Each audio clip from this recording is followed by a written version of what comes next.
Bonjour, nous sommes dans le chapitre du calcul littéral et plus particulièrement dans la partie développement et nous allons aujourd'hui corriger les exercices d'entraînement. Alors commençons par l'entraînement 1, développer, réduire et ordonner les expressions suivantes. Donc comme vous voyez, on a 3 étapes. Il faut d'abord développer, donc faire des distributivités, que ce soit simple ou double.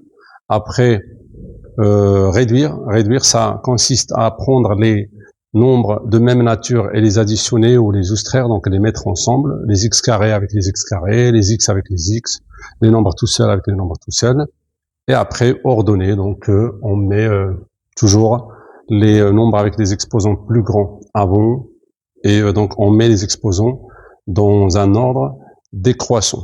Donc si on a des x cubes, par exemple, des x carrés, des x, on commence par les x cubes, les x carrés, les x, et puis les nombres tout seuls.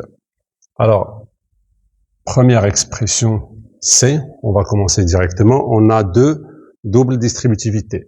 On fait la première, donc 5x fois 3x, donc ça fait 15x carré. On fait 5 fois 3 et x fois x. 5x fois 7, ça fait 35x. Et puis, moins 4 fois 3x, ça fait moins 12x. N'oubliez pas de prendre toujours le signe, surtout quand il s'agit des signes moins, pour ne pas se tromper. Je prononce bien moins 4 fois plus 3x s'il le faut, pour ne pas oublier. Donc, moins 4 fois plus 7, ça fait moins 28. Et là, je vais réduire ou bien simplifier. Les x carrés, il n'y a que ça, je vais garder. 35x moins 12x, ça fait 23x et moins 28. Et voilà, c'est développé, c'est réduit et c'est bien ordonné. Nous passons à la deuxième opération. Encore 2 doubles distributivités, mais il y a un moins, il faut faire attention. Et aussi, je vois que j'ai une identité remarquable. Donc c'est très clair, la première, x moins 2 fois x plus 2, c'est une identité remarquable. Donc ça donne, c'est l'identité a moins b fois a plus b qui donne a carré moins b carré. Donc ici, je peux directement faire x carré moins 2 carré, qu'on va calculer après, moins, alors dans l'autre, ce n'est pas une identité remarquable, donc je dois faire la double distributivité normale. Par contre, j'ai un moins avant, donc ça serait bien de garder le moins et d'ouvrir la parenthèse et de faire la double distributivité. Le moins, on le garde pour après. Alors 2x fois 3x, ça fait 6x carré. 2x fois moins 2, ça fait moins 4x. Plus 1 fois 3x, ça fait 3x. Et plus 1 fois moins 2, ça fait moins 2. Maintenant, je vais effectuer mes calculs. Alors, un moins avant les parenthèses, on sait que ça change les signes de tout ce qu'il y a entre les parenthèses. Pourquoi? Parce qu'il s'agit tout simplement d'un moins 1. Alors, c'est un moins 1 qu'on va distribuer sur tout, et moins 1 fois n'importe quel nombre, ça change ce sans signe. Donc, moins 6x carré, moins 4x devient plus 4x, plus 3x devient moins 3x, et moins 2 devient plus 2. Maintenant, il faut juste simplifier. Alors, les x carrés, j'en ai un ici et ici. Donc, ça fait 1x carré moins 6x carré, ça fait moins 5x carré. Les x, j'ai 4x moins 3x, ça fait x, un seul x, on écrit tout simplement x. Et moins 4 plus 2, ça fait moins 2. Quand vous avez une expression qui est longue, comme ça, n'hésitez pas de faire des signes pour ne rien oublier. Donc, exemple, si vous êtes dans un brouillon, vous pouvez carrément barrer. Quand j'ai calculé les x carrés, je peux les barrer comme ça. Alors, dire comme ça veut dire que je l'ai déjà calculé pour ne rien oublier. Les x ensemble, j'ai fait ça avec ça. Et moins 4 plus 2, je l'ai fait. Après, je vois que tout est barré, donc ça veut dire que tout est calculé et je n'ai rien oublié. Même dans un propre, donc vous demandez à votre professeur, mais ça peut être acceptable, ou au moins faire des traits comme ça par crayon que vous pourrez peut-être effacer par la suite, ou mettre des traits ici en bas pour marquer les termes que vous avez déjà utilisés dans vos calculs. Surtout quand c'est très long. Alors E, je vois ici la première identité remarquable, donc 3x plus 1 au carré, et dans le deuxième terme, j'ai la troisième identité remarquable. Donc, je peux faire, alors 3x plus 1 au carré. Donc, d'une manière officielle, on peut ne pas utiliser ça en troisième, mais on peut le faire sous forme d'une double distributivité. On peut l'écrire comme ça, parce que le carré d'un nombre, ce n'est que le nombre fois lui-même. Donc 3x plus 1 fois lui-même moins. Alors les autres, je peux les faire directement. C'est une identité remarquable. A plus b fois a moins b. Avec le a, c'est 2x. Donc je vais faire 2x au carré, tout au carré, moins 3 au carré. Et je garde les grandes parenthèses parce que j'ai un moins avant. Je m'en débarrasserai par la suite. Donc ici, comme j'ai un 4, je le garde et je vais faire ma double distributivité ici. Donc 3x fois 3x, 9x carré. 3x fois 1, c'est 3x. 1 fois 3x, c'est 3x. Et 1 fois 1, moins. Alors ici, je peux calculer et en même temps enlever le signe moins. Donc ça donne 4x carré avec moins, c'est moins 4x carré. Et ça, c'est moins 9 avec le moins, c'est plus 9. Maintenant, je développe encore ici. Alors ici, on peut faire directement, si vous voulez, j'ai 3x plus 3x, ça fait 6x. Donc, lorsqu'on y arrive, on fait directement fois 4. Alors, 4 fois 9, x carré, ça fait 36x carré. 4 fois, alors les deux, ils font 6x, donc fois 4, ça fait 24x. Plus 4 fois 1, c'est 4, moins 4x carré, plus 9. Maintenant, je vais simplifier. Alors, les x carrés ensemble, qu'est-ce qu'ils font?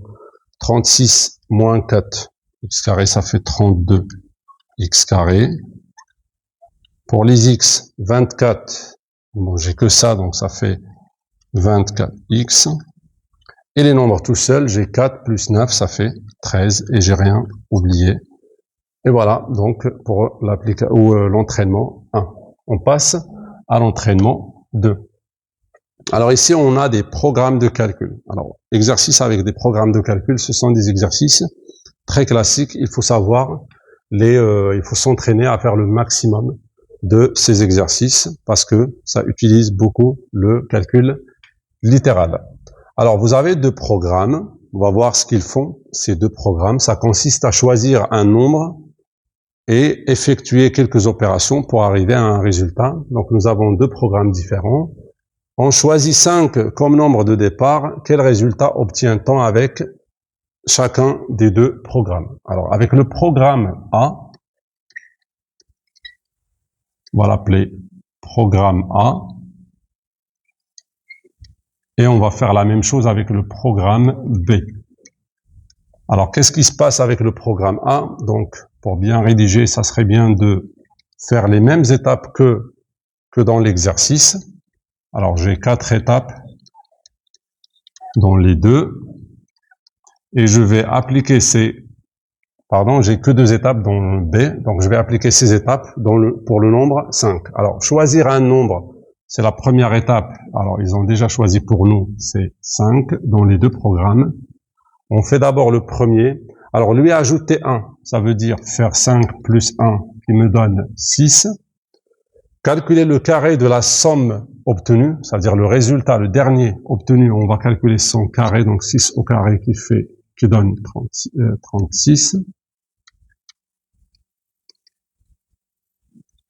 Eh bien, écrire le 2 ici.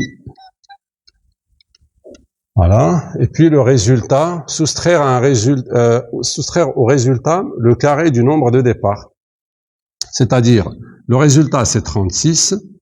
On soustrait de ce résultat le carré du nombre de départ, c'est-à-dire 5 au carré. Ça fait 36 moins 25, qui donne 11. Alors, on obtient 11 pour le programme A. Qu'est-ce qui demande le programme B? Choisir un nombre, c'est déjà fait. Ajouter 1 au double de ce nombre. Ça veut dire faire 1 plus le double du nombre choisi, ça veut dire 2 fois 5. Le double d'un nombre, c'est 2 fois ce nombre. Ça va faire 1 plus 10, ça fait 11. On a déjà une remarque.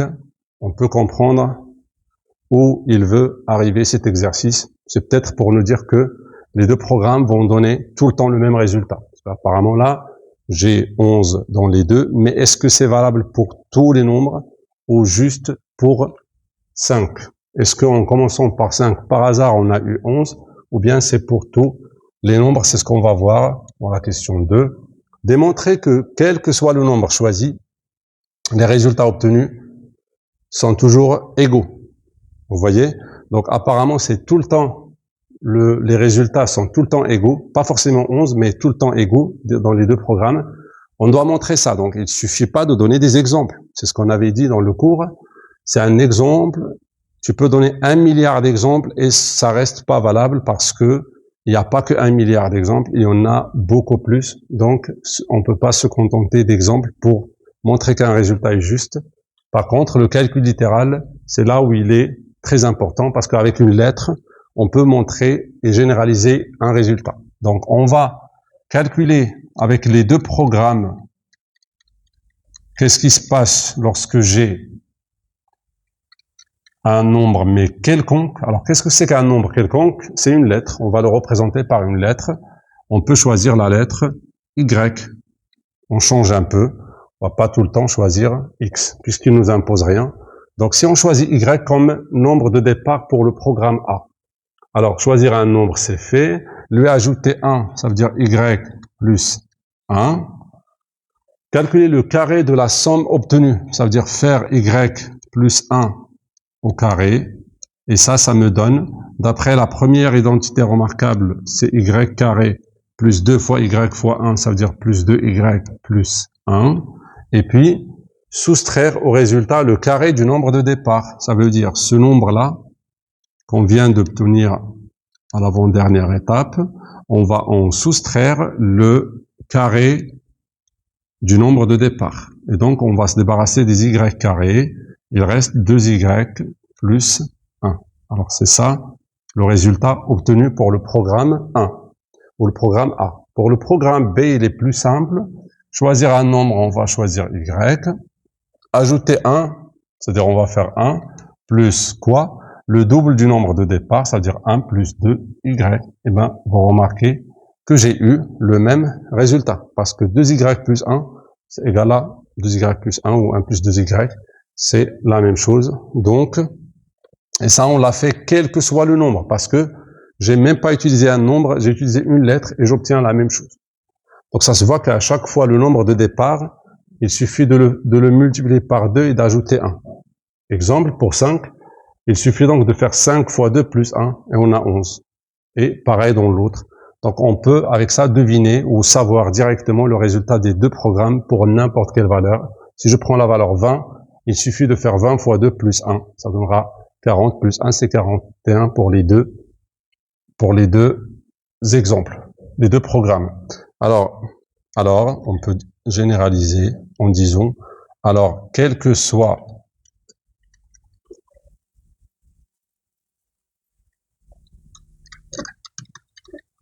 le nombre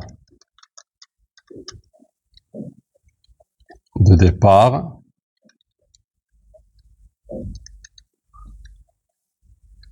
les deux programmes donnent le même résultat.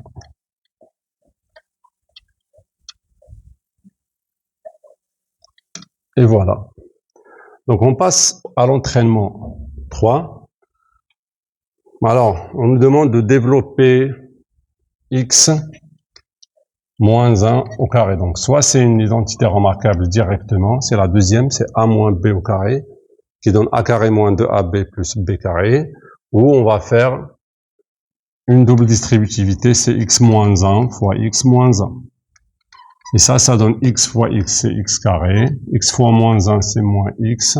Moins 1 fois x, c'est moins x. Et moins 1 fois moins 1, c'est plus 1. Et cela donne x carré moins 2x plus 1. Parce que j'ai moins x écrit deux fois. Ils disent de justifier que 99 au carré est égal à 9801 en utilisant ce développement. Alors, il faut faire un calcul astucieux. Je ne vais pas faire le calcul comme ça. Donc, qu'est-ce que c'est 80 19 au carré. Alors, pour utiliser la première expression, c'était en fonction, donc c'était littéral, et j'ai un nombre moins 1, donc ça se voit, donc c'est un peu intuitif. Ce qu'ils veulent, c'est de faire 100 moins 1. Alors, remplacer 99 par 100 moins 1, je mets des parenthèses, parce que j'avais 99 au carré, donc c'est toute la 100 moins 1 qui est au carré. Et d'après le résultat de ce qu'on vient de faire, c'est quoi? X moins 1 carré, ce n'est que x carré moins 2x plus 1. C'est quoi le x pour moi? Ici, c'est 100. Alors, ça va faire x carré, donc 100 au carré, moins 2x, ça veut dire 2 fois 100, plus 1. Et mentalement, ce calcul est faisable et plus facile que de calculer directement 99 au carré. Parce que 100 au carré, ça fait 10 000, je double le nombre de zéros, moins 200 plus 1.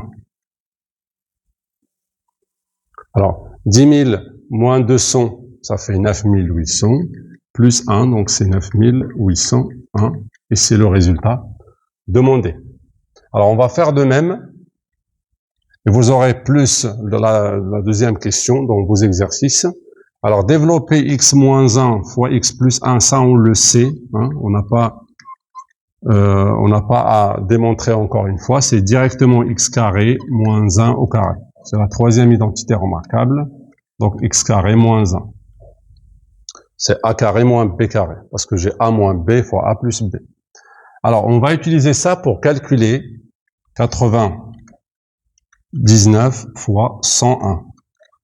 Alors, est-ce qu'on peut écrire ça sous cette forme, c'est-à-dire sous la forme d'une différence et d'une somme de deux nombres? Ben oui, je vois que 99 c'est 100 moins 1 fois 101 c'est 100 plus 1. Et là, ça a la forme de x moins 1 fois x plus 1. Et ça donne x carré moins 1. Ça veut dire on va faire c'est 100 carré moins 1. D'après la première question, 100 carré c'est 10 000 moins 1. Un 10 000 moins 1, ça fait 9 999. Et c'est ce qui est demandé en utilisant le développement précédent. Voilà donc pour l'entraînement 3. On passe à l'avant-dernier. Alors c'est une double distributivité dans les deux questions, mais avec des fractions. Je vois que c'est des identités remarquables. Donc pour la C, alors c'est y plus 2 cinquièmes fois y moins 2 cinquièmes. C'est facile, c'est a plus b fois a moins b. Sauf que le a c'est y et le b c'est 2 cinquièmes. Donc ça donne directement a au carré qui est y au carré pour moi, moins la b au carré. La b c'est 2 cinquièmes. Donc j'écris toute la 2 cinquièmes au carré. Et ça donne y carré moins, alors le carré c'est pour les deux. Donc 2 au carré ça fait 4 et 5 au carré ça fait 25. Voilà, donc là, la deuxième, 2 tiers W plus 5 fois 5 moins 2 tiers W. Est-ce qu'il s'agit d'une identité remarquable? Oui, parce que on a l'habitude d'avoir A plus B fois A moins B, mais là c'est juste inversé ici. Alors, est-ce que je peux, pour avoir le même ordre, est-ce que je peux inverser ici? Non, vu que la soustraction n'est pas commutative. Par contre, ici, c'est possible. Donc, je vais d'abord écrire la première dans l'autre ordre. J'ai le droit parce que s'il s'agit de plus. Et l'autre, je vais pas la toucher. Maintenant, je vois que ça a la forme donc d'une troisième identité remarquable, A plus B, A moins B. Alors, qu'est-ce que c'est que le A? C'est le 5, donc ça fait A carré moins B carré. Donc, c'est 5 carré moins B. Attention, B, c'est 2 tiers W. Tout ça, c'est que le B. Donc, ça fait 2 tiers W, le tout au carré. Et ça me donne, alors 5 carré, c'est 25, moins, ce carré, c'est pour tout ce qu'il y a à l'intérieur de la parenthèse. Donc, 2 au carré, ça fait 4. 3 au carré, ça fait 9. Et W au carré, ce n'est que W au carré. Et voilà pour la deuxième. Passons à l'entraînement 5 et dernier. Effectue les calculs suivants. Donc, on va effectuer des calculs et on va voir ce qu'ils veulent comme résultat. Donc, maintenant, j'effectue, comme ils disent, 3 carrés moins 2 fois 4, c'est un calcul mental simple. Ça fait 9 moins 8, ça fait 1. Le deuxième, c'est 5 carrés moins 4 fois 6, ça fait 25 moins 24. Alors, commencez à remarquer, à faire une remarque par rapport au résultat. 10 au carré moins 9 fois 11, ça fait 100 moins 99 qui donne 1. 14 au carré moins 13 fois 15. 14 au carré, c'est 196. 13 fois 15, 15 mentalement, on peut faire 13 fois 10, c'est 130. 13 fois 5, c'est 13 fois 10 sur 2. Multiplié par 5, c'est multiplié par 10 et divisé par 2. Alors 13 fois 10, 130 divisé par 2, c'est 65. Plus 130, ça fait 195. Et ça donne 1. On remarque bien que à chaque fois, j'obtiens le résultat 1. Donc, ça se voit que peut-être ils veulent généraliser ce résultat qui est de 1. Comment on verra? Donc, B. Recopie et complète. Alors, si n est un entier, il semble que. Alors, il semble, hein, quand vous dites ça en maths, c'est ce qu'on appelle une conjecture. Alors, conjecture, c'est une hypothèse, c'est quelque chose qu'on semble avoir et on n'a pas encore démontré, mais il semble que, à chaque fois, j'ai un résultat, on va le démontrer. Il semble que n carré. Alors, on va bien écrire, il semble que quoi? Donc, que n carré moins n moins 1 fois n plus 1 égale à quoi, à votre avis? Il semble que, c'est-à-dire ils sont en train de généraliser ce résultat. Vous voyez que ces résultats-là, ces calculs ne sont pas aléatoires. À chaque fois, j'ai 3 carré moins 2 fois 4. Qu'est-ce que j'ai eu? J'ai un nombre, 3. Ça, le 2, c'est quoi par rapport à 3? C'est le nombre qui est précédent fois le nombre suivant. Vous voyez? 5, qu'est-ce qui vient avant 5? C'est 4 et après 6. Donc, on a toujours le nombre au carré moins le nombre précédent fois le nombre suivant. C'est ce qu'ils expriment ici par des exemples. Alors, il semble que c'est toujours valable. C'est toujours un nombre n. Qu'est-ce qui est avant? C'est n moins 1. Ce qui vient après, c'est n plus 1. Donc, il semble que le carré d'un nombre moins le produit du nombre précédent et du nombre suivant, il semble que ça donne toujours 1. Mais est-ce que c'est valable toujours? C'est ce qu'on va prouver dans la question C. Alors, est-ce que c'est toujours le cas? C'est très simple de montrer ça, vu que, alors on va calculer n carré moins n moins 1 fois n plus 1. On va tout simplement calculer ça. C'est un calcul simple, vu que ici, j'ai la troisième, bon, j'ai l'identité remarquable. Je garde n carré moins, j'ouvre ma parenthèse et je fais, c'est quoi n moins 1 fois n plus 1? Alors, c'est n carré moins 1 au carré. Identité remarquable. Ça fait n carré. Je vais directement enlever les parenthèses. Ça change de signe parce que c'est précédé par un moins. Ça va faire moins n carré. Moins, c'est plus. Et 1 carré, c'est 1. Et je vois que les n carrés peuvent donc se simplifier. Il reste que 1. Et donc, oui, maintenant, il semble pas, mais on a cette expression. Donc, l'expression, ou bien conjecture, je vais dire ça, même si dans l'exercice, ils n'ont pas utilisé le mot conjecture. Alors, la conjecture est démontrée. Cette conjecture dont on a dit, donc, il semble que, maintenant, c'est une conjecture qui est prouvée ou démontrée par calcul. Voilà, donc, c'est la fin des exercices d'entraînement.